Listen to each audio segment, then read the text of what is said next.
El siguiente mensaje es predicado por Nathaniel Gutiérrez en la Iglesia La Roca en Arequipa, Perú. Para escuchar más mensajes, visítenos en la página web larocaarequipa.com. Juan capítulo 5, 16 al 47.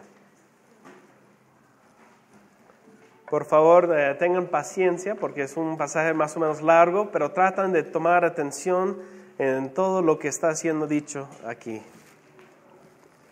Y para darle un poco de contexto, recuerdan que la semana antepasada estudiamos el paralítico que fue sanado por Cristo. Entonces vamos a retomar desde el verso 16. Precisamente por esto los judíos perseguían a Jesús, pues hacía tales cosas en sábado. Pero Jesús les respondía: mi Padre hoy está trabajando y yo también trabajo. Así que los judíos redoblaban sus esfuerzos para matarlo, pues no solo quebrantaba el sábado, sino que incluso llamaba a Dios su propio Padre, con lo que él mismo se hacía igual a Dios. Entonces Jesús afirmó: ciertamente les aseguro que el Hijo no puede hacer nada por su propia cuenta, sino solamente lo que ve que su Padre hace. Porque cualquier cosa que hace el Padre lo hace también el Hijo, pues el Padre ama al Hijo y le muestra todo lo que hace. Y aún cosas más grandes que estas le mostrará, que los dejará a ustedes asombrados. Porque así como el Padre resucita a los muertos y les da vida, así también el Hijo da vida a quienes a Él le place. Además, el Padre no juzga a nadie, sino que todo juicio lo ha delegado en el Hijo, para que todos honren al Hijo como lo honran a Él. El que se niega a honrar al Hijo no honra al Padre que lo envió. Ciertamente les aseguro que el que oye mi palabra y cree al que me envió tiene vida eterna y no será juzgado, sino que ha pasado de la muerte a la vida. Ciertamente les aseguro que ya viene la hora y ha llegado ya en que los muertos oirán la voz del Hijo de Dios, y los que lo oigan vivirán. Porque así como el Padre tiene vida en sí mismo, así también ha concedido al Hijo el tener vida en sí mismo. Y le ha dado autoridad para juzgar, puesto que es el Hijo del Hombre. No se asombren de esto, porque viene la hora en que todos los que están en los sepulcros oirán su voz y saldrán de ahí. Los que han hecho el bien resucitarán para tener vida, pero los que han practicado el mal resucitarán para ser juzgados. Yo no puedo hacer nada por mi propia cuenta, juzgo solo según lo que oigo, y mi juicio es justo, pues no busco hacer mi propia voluntad, sino cumplir la voluntad del que me envió. Si yo testifico en mi favor, ese testimonio no es válido. Otro es el que testifica en mi favor, y me consta que es válido el testimonio que él me da de mí. Ustedes enviaron a preguntarle a Juan, y él dio un testimonio válido. Y no es que acepte yo el testimonio de un hombre, más bien lo menciono para que ustedes sean salvos. Juan era una lámpara encendida y brillante, y ustedes decidieron disfrutar de su luz por algún tiempo. El testimonio con que yo cuento tiene más peso que el de Juan, porque esa misma tarea que el Padre me ha encomendado, que lleve a cabo y que estoy haciendo, es la que testifica que el Padre me ha enviado. Y el Padre mismo que me envió ha testificado en mi favor. Ustedes nunca han oído su voz, ni visto su figura, ni vive su palabra en ustedes, porque no creen en aquel a quien Él envió. Ustedes estudian con diligencia las Escrituras porque piensan que en ellas hallan la vida eterna, y son ellas las que dan testimonio de mi favor. Sin embargo, ustedes no quieren venir a mí para tener esa vida. La gloria humana no la acepto, pero a ustedes los conozco y sé que no aman realmente a Dios. Yo he venido en nombre de mi Padre y ustedes no me aceptan, pero si otro viniera por su propia cuenta, a ese sí lo aceptarían. ¿Cómo va a ser posible que ustedes crean si unos a otros se rinden gloria, pero no buscan la gloria que viene del Dios único? Pero no piensen que yo voy a acusarlos delante del Padre. Quien los va a acusar es Moisés, en quien tienen puesta su esperanza. Si le creyeran a Moisés, me creerían a mí, porque de mí escribió él. Pero si no creen lo que él escribió, ¿cómo van a creer mis palabras? Esta es la palabra de Dios. Vamos a orar. Señor, gracias por este pasaje. Sabemos que es largo y confuso. De repente muchos detalles que nos pueden escapar y por eso rogamos, Señor, que tú abres nuestro entendimiento, que nos ayudes a concentrar en esta palabra, Señor, y que hables por medio de mí y que las palabras de mi boca sean agradables delante de ti. Ayúdanos porque te pedimos todo esto en el nombre de Jesús. Amén. Pueden tomar asiento.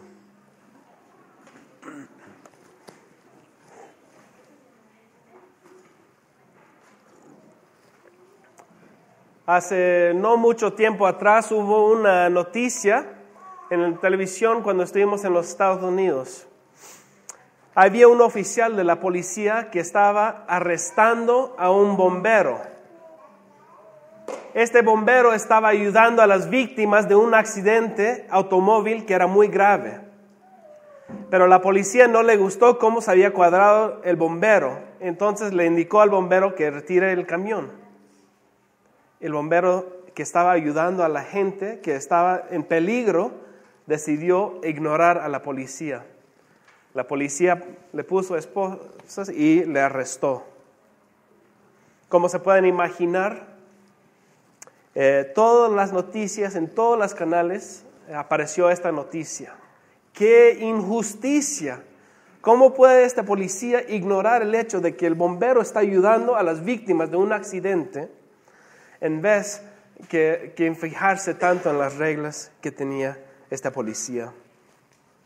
Pues hace más o menos 2 semanas atrás, el pastor Nathan Bonham estaba predicando la primera parte de este capítulo 5.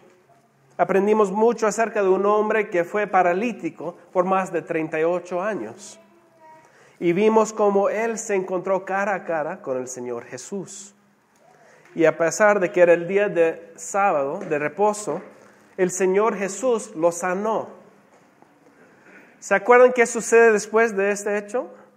Todos celebraron y festejaron este hecho, ¿verdad?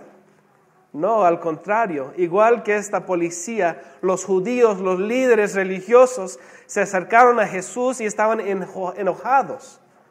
A ellos no les importaba que el paralítico de 38 años fue sanado. Más estaban ellos enfocados en la ley del sábado, de la ley de reposo. Estaban enojadísimos con el Señor Jesús. En vez que agradecerle y en vez que alabar al Señor Jesús, se enfocaron los líderes en su ley. Y también por el hecho de que Él había sanado en el día de reposo. Es que el día de sábado, el día de reposo, que Dios había instituido y ordenado a su pueblo, fue el 4º mandamiento de los 10 mandamientos. ¿Se acuerdan, verdad? Dios entregó a Moisés en el monte de Sinaí, en el libro de Éxodo 20, diciendo: acuérdate del sábado para consagrarlo.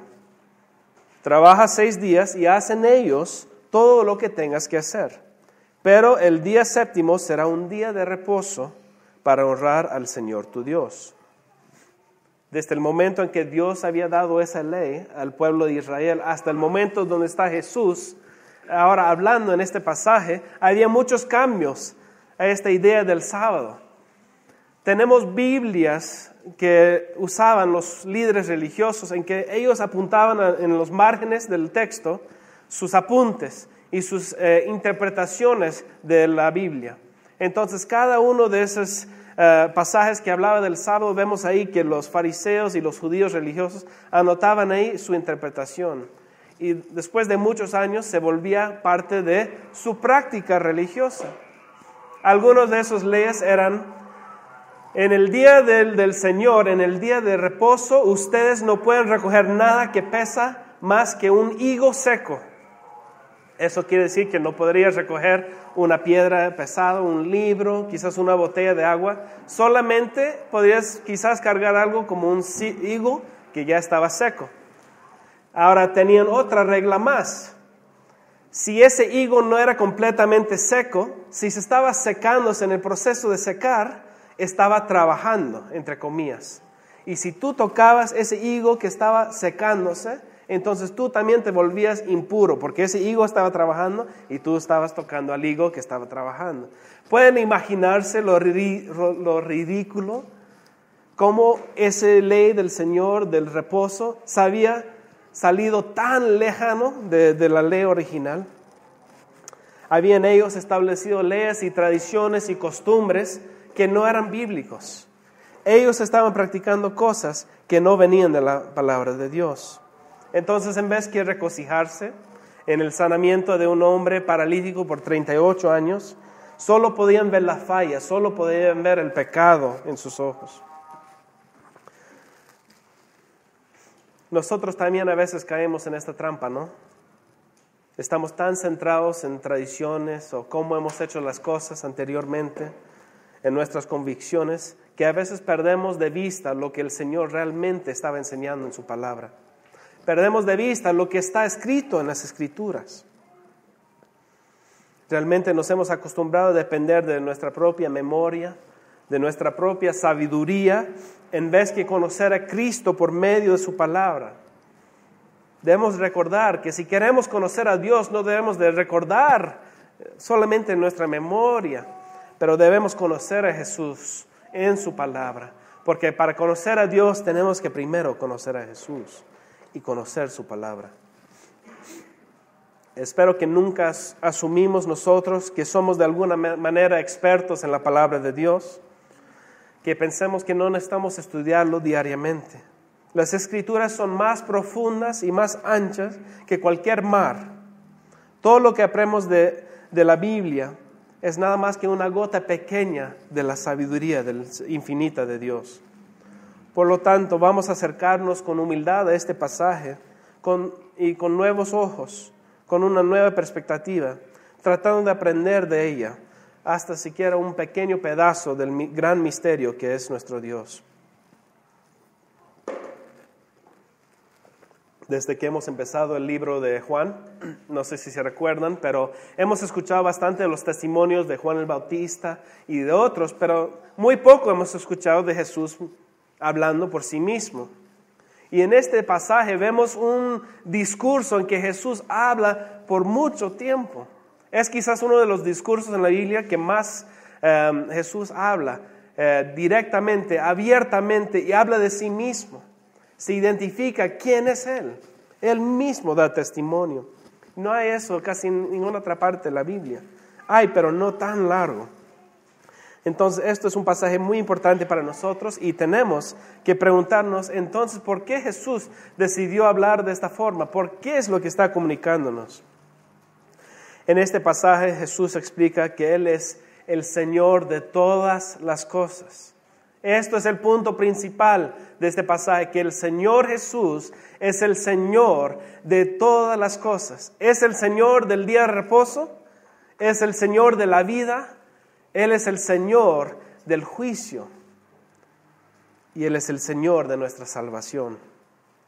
En este pasaje Jesús nos explica todo esto. La importancia de lo que dice Jesús aquí es tan poderoso que de inmediatamente los judíos querían asesinar a Jesús.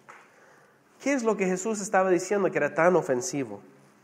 Debemos de entender que cuando Jesús dice en el verso 17 que así como mi Padre aún está trabajando hoy, yo también trabajo, en esta breve frase Jesús está diciendo que Él es Dios.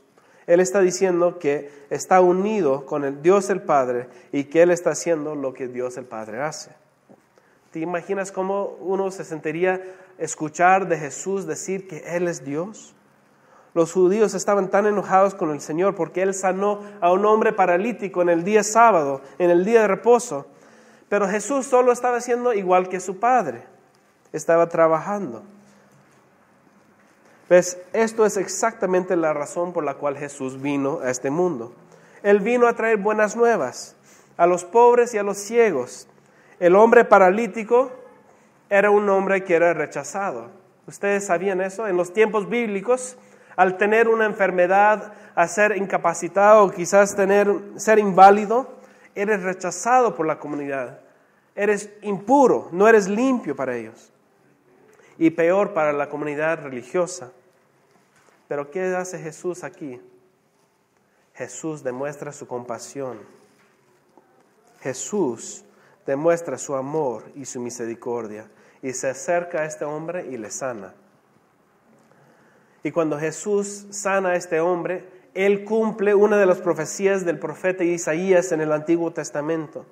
Porque Isaías hablaba de un hombre que iba a venir un día a abrir los ojos de los seres humanos, a liberar a los cautivos, a proclamar las buenas nuevas y para proclamar el año de la gracia del Señor. Aquí Jesús está haciendo eso. Y el milagro de sanar al paralítico también es un señal de lo que está por venir, no solamente de la venida de Cristo, pero lo que va a venir en el futuro. Porque el día de reposo no era un día para reglas, no era un día simplemente para que todos tuviesen que ser muy obedientes. El día de reposo tenía un fin, una idea, una imagen para nosotros, que en ese día, algún día, el día en que descansamos nosotros cada semana, el día del Señor, representa un día en que vamos a estar en el cielo descansando con Él para siempre. Algún día obtendremos ese descanso celestial. Es ahí donde vamos a estar enteros y completos, así como el paralítico fue sanado. Nosotros un día vamos a ser completamente sanados, vamos a ser completamente saludables, sin pecado, en nuestro hogar celestial, en nuestro sábado, nuestro día de reposo eterno. Ahí ya no habrá fatiga, ni la lucha contra el dolor y los sufrimientos como hay en esta vida. Así como el paralítico vamos a ser restaurados. Eso es lo que espera a los cristianos, a los que aman a Cristo. Un día de reposo eterno. Qué gran alegría, hermanos. Qué gran esperanza tenemos nosotros. Pero eso es casi al día final, los últimos días. Muchos hablan de los últimos días, ¿no?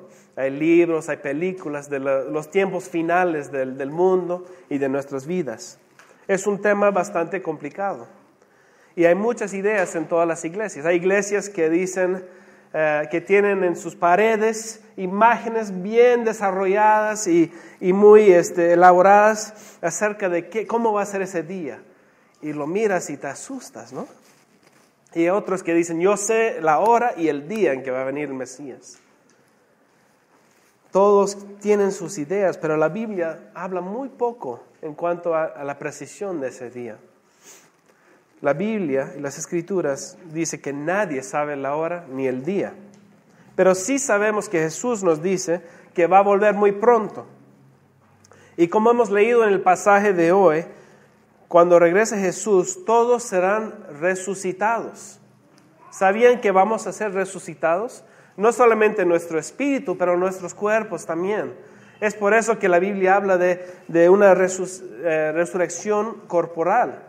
Por eso habla de las tumbas, que los cuerpos van a salir de las tumbas. Porque un día seremos reunidos, espíritu y cuerpo, en el cielo. Cuando regrese nuestro Señor Jesucristo. Y Jesús no solo sana a las personas paralíticas, para que pensemos nada más en los días futuros, pero más bien, Él está marcando el comienzo de una nueva era. Porque cuando vino Jesús, una nueva era ya empezó, que incluye ese último día.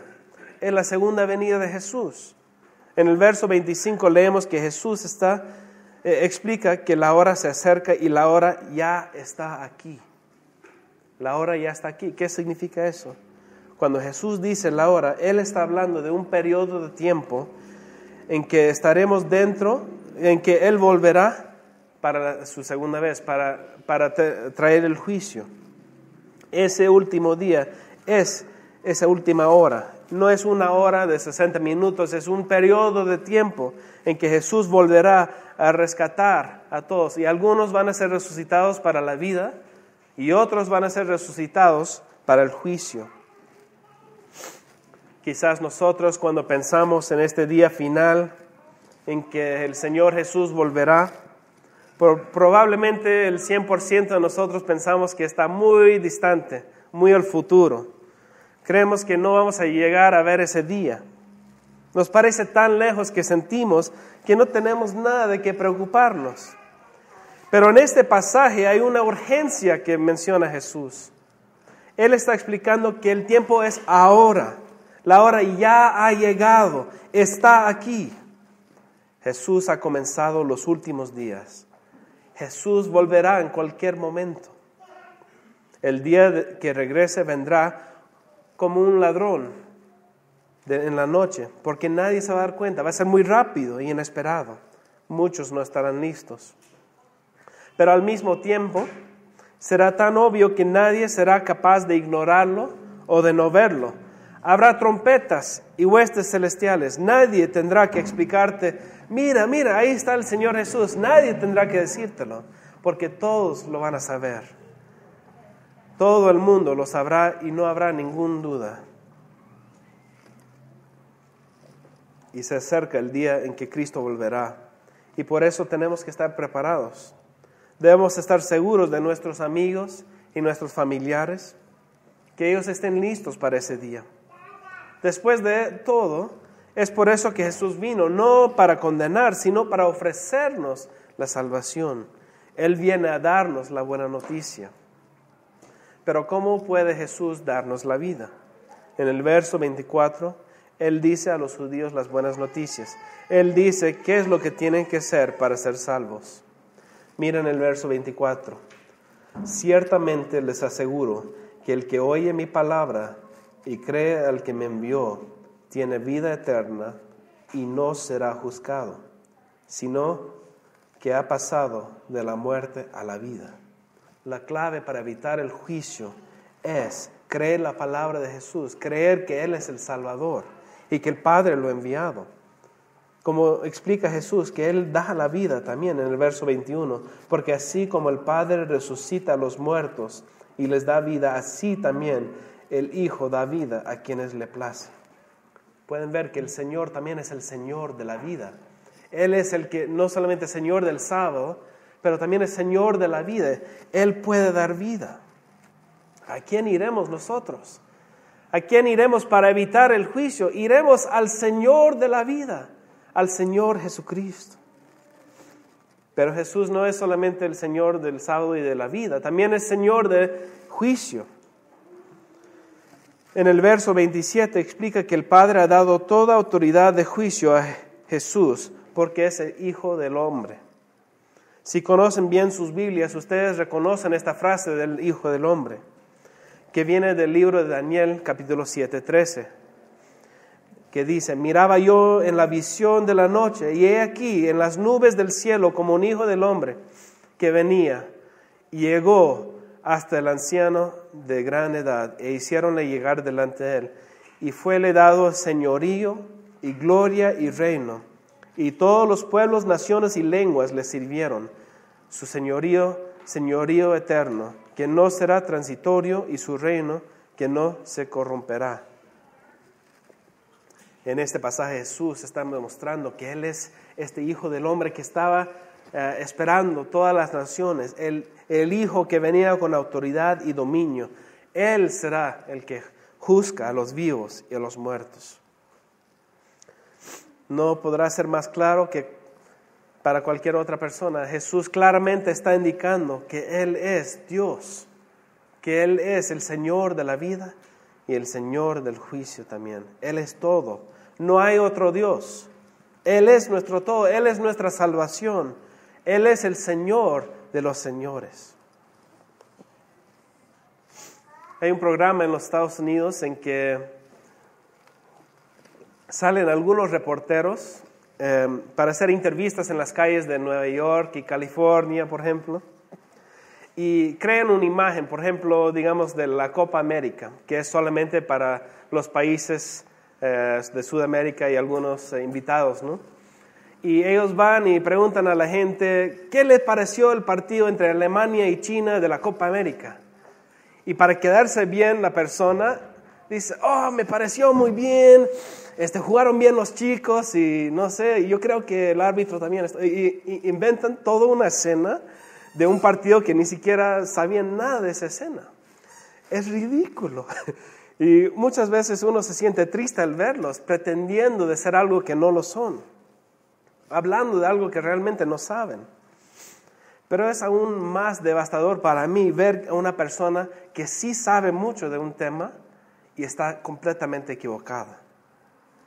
Los judíos religiosos sabían muy bien sobre el tema de la Biblia, conocían las escrituras de cara a cara, de tapa a tapa, pero estaban totalmente equivocados. Los líderes religiosos pensaban que sabían todo, buscaban tener la razón. Ellos querían la gloria de los hombres, así como los que fueron entrevistados no querían quedar mal frente a la cámara, querían que todos lo miran bien. Y los judíos igual querían tener la respuesta, querían tener la razón, y por eso negaron escuchar a Jesús y negaron su testimonio y asumieron más bien que él estaba blasfemando. ¿Y Jesús qué podría haber hecho?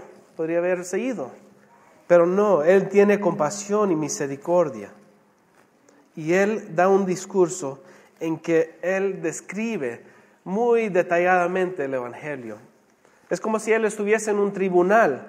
Empieza a hablar de los testimonios de otras personas. Jesús comienza en el verso 30, donde explica que él no es el único que da testimonio de que él es Dios, pero más bien hay muchas evidencias y testimonios que hablan por él. ¿Se acuerdan que hemos estudiado de Juan el Bautista? Y Juan el Bautista, ¿qué estaba proclamando? Que Jesús es el Señor, que Jesús es Dios, que Jesús es el Cordero que venía. ¿Y qué pasa? Los judíos, sabiendo que muchos iban a Jesús, envían a unos mensajeros para que se acerquen a Juan el Bautista y le preguntan, ¿quién eres? Porque no sabían. ¿Y qué hace Juan el Bautista? Da testimonio de quién es Jesús realmente. Entonces Jesús, recordando ese detalle, en el verso 33 dice que Juan el Bautista testifica, él da testimonio de quién soy yo. Jesús dice, si eso no fuera suficiente, también los milagros que yo hago también demuestran el poder, demuestran que el Padre está obrando por medio de mí. Da testimonio acerca de Jesús. Jesús señala que si tuvieran ellos la palabra morando en ellos, creerían, pero no lo hacen. A pesar de que estudian las Escrituras, están perdidos. No importa cuán bien conocen la Biblia, si no aceptan la enseñanza de que Jesús es el camino, la verdad y la vida, entonces habrán negado a Jesús. Finalmente Jesús le dice, Moisés, tu héroe, en quien ustedes depositan su fe y su confianza, ese mismo Moisés algún día, en el último día, será tu juez. Porque ¿sabes qué? Las Escrituras y Moisés mismo escribió hacia Jesús. Él escribió de que Jesús iba a ser el Mesías. Moisés hablaba de Jesús. Y aquí los fariseos, aquí los judíos, ignoran a Jesús. Y Jesús responde, si no creen lo que Moisés escribió, entonces ¿cómo van a creer las palabras de Jesús? Jamás será posible. Muchas veces nosotros tenemos nuestros héroes, ¿no? Tenemos nuestras personas que nos gusta confiar en ellos, ¿no? Muchos confían en María, que María puede interceder por nosotros. Pero algún día María nos va a decir, yo te dije que Jesús es el Salvador. Yo puse mi fe en Jesús. Yo no puedo hacer nada. Moisés no puede hacer nada por nosotros. Los santos no pueden hacer nada. Solo Jesús es el Señor de los señores. Solo Jesús nos puede rescatar del juicio. Y todas estas personas van a dar testimonio de que ellos hablaron y apuntaban a Jesús. Hermanos, la situación en este pasaje absolutamente quebranta mi corazón.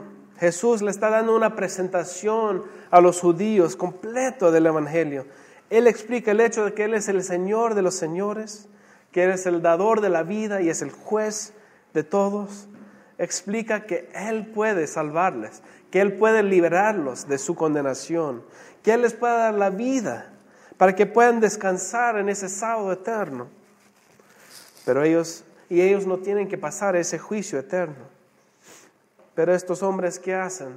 niegan a Jesús, niegan el testimonio del Padre, niegan el testimonio de las Escrituras, de Moisés, de Juan el Bautista. Tal es la dureza del pecado. El mal alcanza y corrompe todas partes del ser humano y nuestro deseo.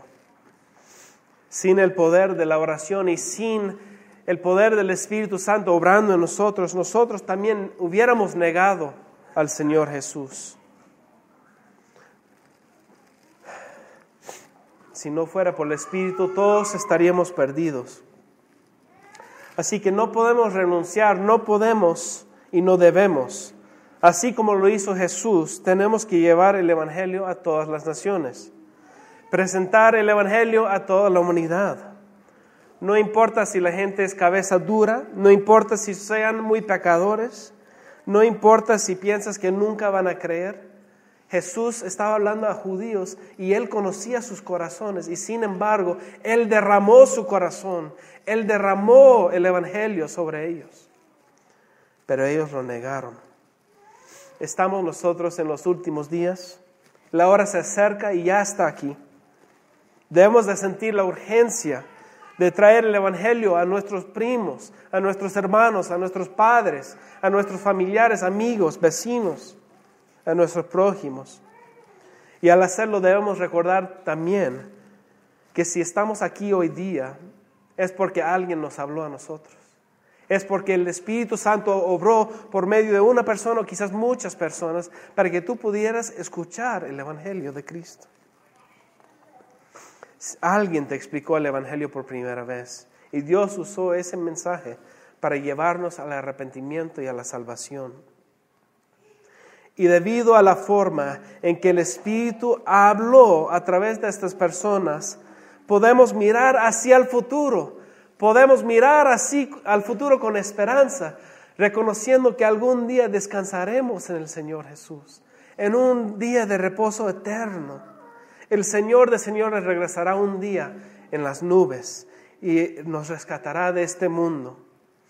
Nos llevará a nuestro reposo eterno, donde todos los que han oído su voz y han hecho caso a su palabra vivirán para siempre. Podemos nosotros alabar al Señor hoy día por este gran privilegio y alegría. Podemos también compartir esta alegría con los que nos rodean, porque mientras lo hagamos, las naciones serán alcanzados. Y cuando todos hayan escuchado el Evangelio de la gloria de Jesús, Él volverá. Quiero terminar con esta pequeña conclusión. El Señor Jesús vino a los judíos, vino a este mundo para dejar algo en claro, que no hay otro camino, no hay otra manera de llegar al Padre sino por Él. Dios envió a Jesús dándole toda potestad y autoridad para dar vida y para traer juicio. Si hay alguien en quien podemos confiar, no es nosotros, no es María, no es uno de los santos, es el Señor Jesús, el Hijo de Dios, Dios mismo. Y por eso no hay otro camino dado a los hombres bajo lo cual podemos ser salvos, sino Cristo Jesús. Entonces oremos que el Señor nos utilice para comunicar este mensaje a todos antes de que ese día llegue, para que el Señor vuelva pronto también. Vamos a orar. Gracias, Padre, por estas buenas noticias. Gracias, Señor, que aunque fuimos pecadores, somos pecadores, y aunque fuimos quizás muy duros en creer, Señor, muy pecadores, aún así tú has derramado tu misericordia y compasión sobre nosotros. Gracias, Señor, porque por tu Espíritu Santo nos has ayudado a ver que la salvación solo hay en Cristo Jesús. Porque si no fuera por tu gracia y compasión, negaríamos al Señor Jesús, negaríamos esta salvación. Pero gracias a tu mensaje, gracias a nuestro Salvador, podemos nosotros tener la esperanza y el gozo de saber que un día volverá nuestro Señor Jesús y todos resucitaremos, Señor, al sábado eterno, al descanso eterno, a la paz y la gloria de nuestro Señor Jesús. Y es por eso, Señor, que oramos, ven pronto, Señor Jesús, ven pronto. Y te pedimos todo esto en el precioso nombre de nuestro Salvador Jesús. Amén. Este mensaje fue predicado por Nathaniel Gutiérrez en la iglesia La Roca, en Arequipa, Perú. Para escuchar más mensajes, visítenos en la página web larocaarequipa.com.